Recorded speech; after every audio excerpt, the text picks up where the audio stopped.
Muito bem, chegamos ao último encontro desta série Filipenses para você. Hoje nós vamos falar sobre a alegria. Vida cristã, um compromisso de alegria. Pois é, vamos ler juntos aqui alguns versículos desse último capítulo da carta, o capítulo 4, iniciando a leitura a partir do verso 4. Diz assim: alegrem-se sempre no Senhor. Novamente direi, alegrem-se. Seja a amabilidade de vocês conhecida por todos. Perto está o Senhor. Não andem ansiosos por coisa alguma, mas em tudo, pela oração e súplicas, em ação de graças, apresentem seus pedidos a Deus. E a paz de Deus, que excede todo o entendimento, guardará o coração e a mente de vocês em Cristo Jesus. Finalmente, irmãos, tudo o que for verdadeiro, tudo o que for nobre, tudo o que for correto, tudo o que for puro, tudo o que for amável, tudo o que for de boa fama, se houver algum ou algo de excelente ou digno de louvor, pensem nessas coisas. Muito bem. A pergunta que eu faço no início desse estudo é: você se considera uma pessoa feliz? Permitam-me ler o trecho de um pensamento do pastor Paulo Drago sobre essa questão da relação entre a felicidade e o ter. Ele diz o seguinte: pesquisas indicam que o aumento da renda traz satisfação pessoal por um tempo. Essa pressão constante, diz ele, em superar os outros é uma das razões que propiciam o sentimento de insatisfação. Eu tenho, mas o outro tem algo que é melhor. Eu tenho um carro, mas esse outro carro é melhor do que o meu. Eu tenho uma casa, mas eu queria ter a casa do meu vizinho. Segundo o pastor Paulo Drago, isso traz um sentimento constante de insatisfação. Ele diz, é contraditório, mas aquilo que achamos que nos trará bem-estar acaba por empobrecer ainda mais a nossa vida. Ele diz, precisamos nos sentir ricos graças às coisas que já possuímos, senão nos sentiremos pobres por causa de tudo aquilo que ainda não possuímos. Irmãos, nós devemos partir do princípio, queridas irmãs, que a felicidade, a alegria, ela não está à mercê de algo que ainda iremos receber ou de algum fato que ainda deve acontecer, como uma conquista financeira, uma viagem, um relacionamento ou mesmo uma experiência espiritual arrebatadora. A âncora maior da nossa alegria se chama Jesus. Uma vez mais, eu devo lembrar disso. É o que o apóstolo Paulo faz a todo momento nesta carta, sobretudo no capítulo 2, ao trazer o exemplo mais sublime de Cristo Jesus. E ele está dizendo aos filipenses, no texto que eu li, alegrem-se no Senhor. Irmão, a nossa alegria é a alegria do Senhor e no Senhor. É a alegria da salvação, da redenção, do perdão dos pecados. É a alegria da cruz vazia. É a alegria da ressurreição. Meu amado, se o nosso ministério, se o nosso chamado, se a nossa vida não acontecer no Senhor, ela não terá alegria. Não é no pastor, não é no ministério, não é no dinheiro, não é no trabalho, é no Senhor.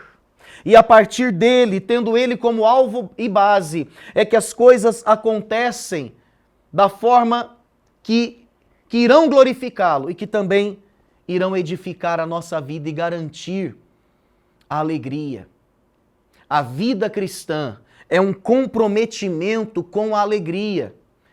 O Eugene Peterson, no seu livro A Maldição do Cristo Genérico, ele diz que muitos cristãos perderam o seu espanto, o seu deslumbre, a condição de estarem maravilhados diante do Evangelho, porque se distanciaram do quê? Da cruz. Se distanciaram da cruz vazia. Porque a alegria deles já não é mais a alegria que foi cravada no Calvário. Não é a alegria da salvação e da ressurreição. E essas pessoas, portanto, vivem uma alegria muito superficial, muito vazia, muito sólida, muito circunstancial, no sentido de que dependem desse ou daquele acontecimento para que se estabeleça. Eu disse aqui que é sólida, mas talvez seja sólida porque é muito material. Depende do ter, depende do conquistar, depende da quantidade do patrimônio. Que o Senhor nos faça voltar a essa condição de espanto, de estarmos maravilhados, maravilhadas com a alegria da salvação, da redenção em Cristo. Se a cruz vazia não animar você, nada mais irá animar. Nada mais. É por isso que o mesmo apóstolo Paulo, escrevendo aos Coríntios, ele afirmou que se Cristo não tivesse ressuscitado, vã seria a nossa fé e nós seríamos as pessoas mais infelizes deste mundo. Esses dias assistindo o filme Paulo, o apóstolo, uma das frases do protagonista foi justamente esta: nunca podemos nos esquecer de como era estar perdido e ser achado. Nós nunca poderemos nos esquecer de onde Deus nos tirou. A salvação, meu irmão, sempre deverá ser a base maior da nossa alegria, como algo que já alcançamos e não simplesmente como algo que ainda teremos que obter. Na verdade, muito embora a gente esteja aqui falando sobre a vida cristã como um compromisso de alegria, é importante que se diga que nós não nascemos para sermos felizes. Tem gente que, numa visão hedonista, numa visão até egoísta, por que não dizer, ela acha que a sua vida gira em torno da felicidade, que ela nasceu para ser feliz. Então, se ela não é feliz, ela não tem vida. Esse é um engano. A Bíblia, ela diz que a felicidade, a alegria, são instrumentos que glorificam a Deus, são consequências de uma vida que acontece para a glória de Deus. Qual é o fim principal do homem? Não é a felicidade, é a glória de Deus. E Deus glorifica o seu nome muitas vezes até no sofrimento, na dor, no choro. Mas esse sofrimento, como uma realidade provisória, apontando para algo inefável, imensurável, que já nos foi prometido. Eu quero fazer você pensar um pouquinho nessa questão a partir do pensamento de C.S. Lewis. Um diálogo de um dos seus filmes, A Terra das Sombras, traz um pouco desse seu pensamento sobre a felicidade. Ele diz assim: Deus não nos criou para a felicidade, mas para o amarmos e sermos amados por Ele. A felicidade como um fim pode parecer que só será encontrada na próxima curva, no horizonte distante, no produto a ser adquirido, no prazer a ser encontrado, no objeto a ser consumido. Mas quando buscamos amar a Deus e sermos amados por Ele em Cristo, encontramos a felicidade, que Ele chama de contentamento, aonde estamos. Não precisamos de mais nada, isso basta. É a alegria daquele que tem a certeza de que foi amado. Por isso, o próprio Jesus ouviu do Pai antes de ser batizado: este é meu Filho amado, em quem eu tenho muito prazer. Fora dessa certeza de que se é amado, não há alegria, não há felicidade, não há prazer. Cristo Jesus é a maior base da nossa alegria. Ele orou pela nossa alegria na oração sacerdotal. A Bíblia diz que ele foi perseverante em seu amor, até o fim nos amou. A palavra do Senhor diz que a sua ressurreição trouxe alegria aos discípulos. João 20, eles se alegraram ao verem o Senhor. É a partir da cruz vazia que devemos construir toda a nossa concepção de alegria e de felicidade. Mas aí eu quero fazer você pensar um pouquinho. A partir desta base, que é Cristo Jesus, como nós podemos garantir a nossa alegria?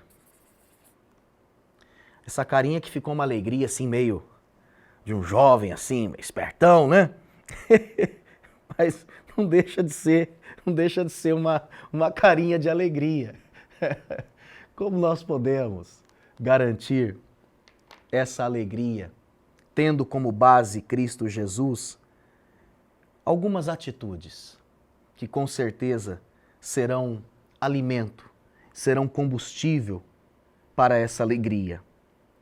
Para ser uma vida alegre, a caminhada cristã terá que vencer a ansiedade. O verso 6 diz: não andeis ansiosos por coisa alguma. Por que nós temos ansiedade? Porque nós temos medo de não sermos supridos em nossas necessidades básicas.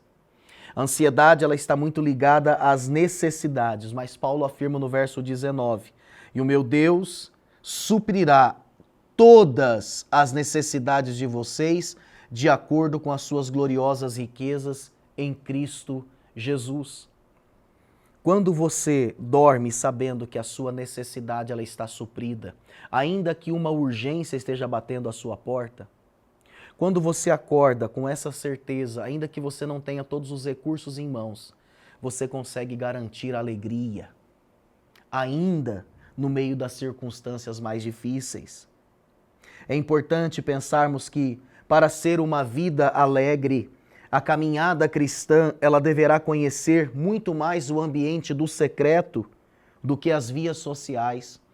O apóstolo Paulo ele diz ainda no verso 6: em tudo, porém, sejam conhecidas as vossas súplicas, pela oração. Olha o que ele está dizendo. O apóstolo Paulo, ele fundou a igreja de Filipos de joelhos. Esta igreja foi fundada em oração. Esta igreja foi marcada pelo impacto do poder da oração desde o seu primeiro momento. Aquele que cultiva essa vida de secreto, aquela que cultiva esta vida de oração, de sujeição, de solitude, de escuta. Irmãos e irmãs, quantos homens e mulheres, ao longo da história, descobriram uma verdadeira alegria mesmo vivendo em prisões? O apóstolo Paulo é um exemplo disso. E tantos outros homens e mulheres que assim descobriram esse céu, mesmo quando tudo ao seu redor parecia estar fechado. Quando nós olhamos para a vida de alguns místicos, não no sentido pejorativo da palavra, mas de homens e mulheres espirituais, por exemplo, da Idade Média, São João da Cruz, que exemplo de alguém que de fato conseguiu romper, inclusive com a perseguição, através da oração. Através da oração. Faça de sua vida uma oportunidade de cultivar aquilo que é profundo na intimidade. Resgate a intimidade da oração em família, entre o casal, entre os pais e filhos. Há poder na oração, nós precisamos continuar crendo nisso. Como igreja, temos sido desafiados a orar todos os dias.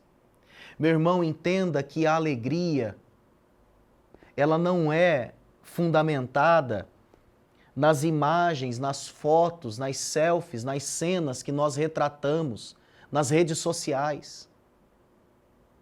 Ali é a celebração da alegria.